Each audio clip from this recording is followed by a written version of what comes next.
All right, what is up? I am going to be doing a quick analysis of my GBP CAD trade that I took earlier in the week and pretty much take you through my thought process on how I approach the market and are able to get stellar entries a lot of times. I'm not going to say that I am some master trader because I am learning, every day, every week, just from hours of back testing and pretty much annotating what it is that needs to be changed within my trading plan.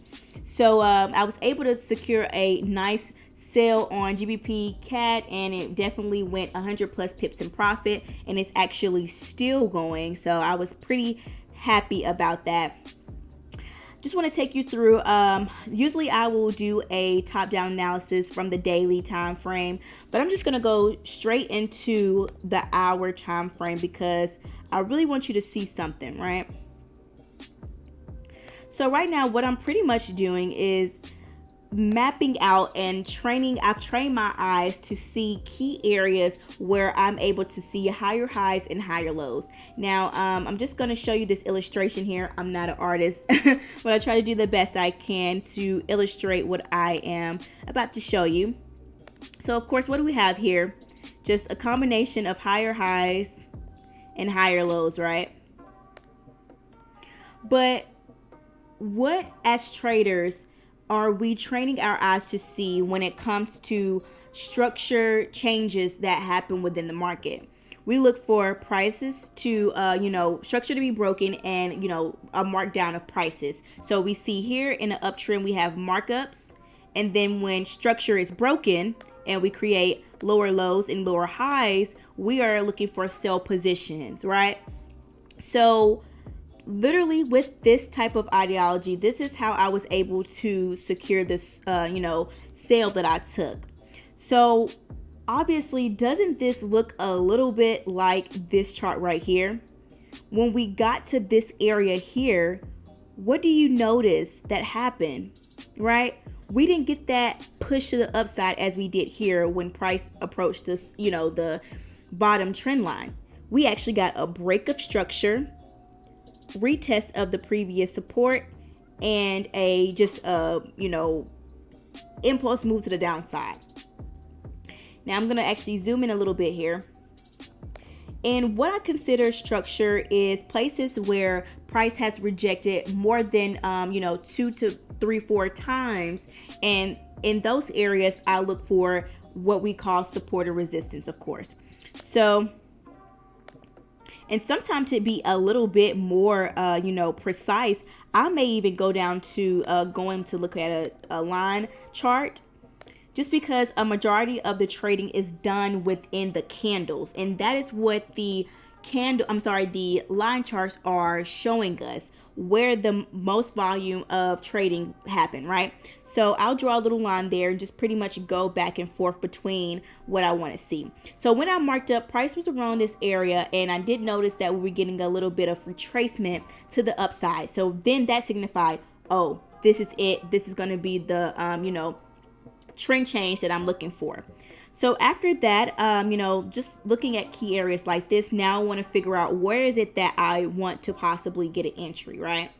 So zoom a little bit in, right? I'm looking at my trend line, right? I'm looking to see where I can possibly get an entry in. So I'm just going to take a little line, horizontal ray. Just a little key little thing I do recommend, just having a favorites for your tools that you use the most. It will save you a lot of time when it comes to markups and doing your analysis, right? So this little area here, I'm actually just gonna delete the trend just because we obviously see that we're no longer trading in an uptrend. We did get a break of structure. I'm gonna mark this area off. Now, what do we notice here that is not in the other areas? So pretty much here we have what is considered healthy trading. We have equal sellers and buyers on both ends. There's no imbalances that is happening within trading here. But sometimes when price just flies to, whether that be the downside or the upside, there are price inefficiencies or imbalances that happen within the market. And those are areas, that I target as far as looking for entries. That is not the only thing that I'll go based off of just because I see an area of, of imbalance happening. You want to always have confluence when it comes to your trading plan. Inefficiencies or imbalances, I take advantage of those if confluence is there. So I'm just going to mark this off here.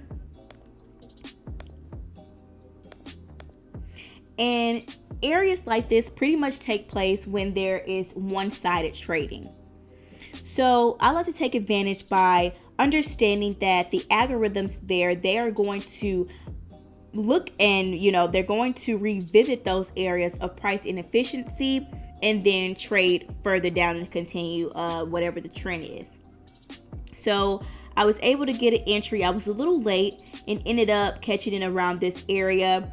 And I had a nice little risk to reward just knowing that, okay, obviously if price trades above this price inefficiency, then obviously my bias was wrong and my trade was invalid. So I was able to have a very, very tight stop just because I was able to understand and, have that knowledge in the market that, all right, if this trade is invalid, price should not go above where the top of the imbalance is, right?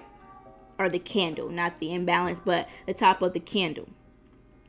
So let me figure out where exactly was my entry in place. So I had an entry at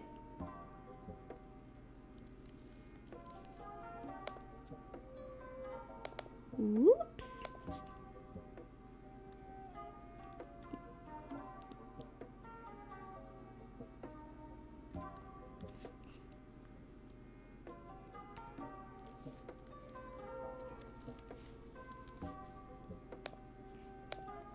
So I have my entry about there, and I was able to secure and wake up in profit of and that's pretty much my analysis of the GBP CAD.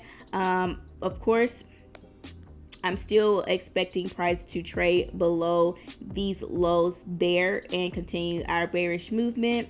I did get out a little bit of prematurely just because I wasn't able to watch the market, just because I do work a full-time job and I just wanted to secure my profits and go about my day. So it was really nice, solid trade. I was able to secure my profits, and that was pretty much it for the GBP CAD trade. All right, so I have some really good content coming up. So definitely want to hit that subscribe button and notification bell so that you're notified when I drop my next video.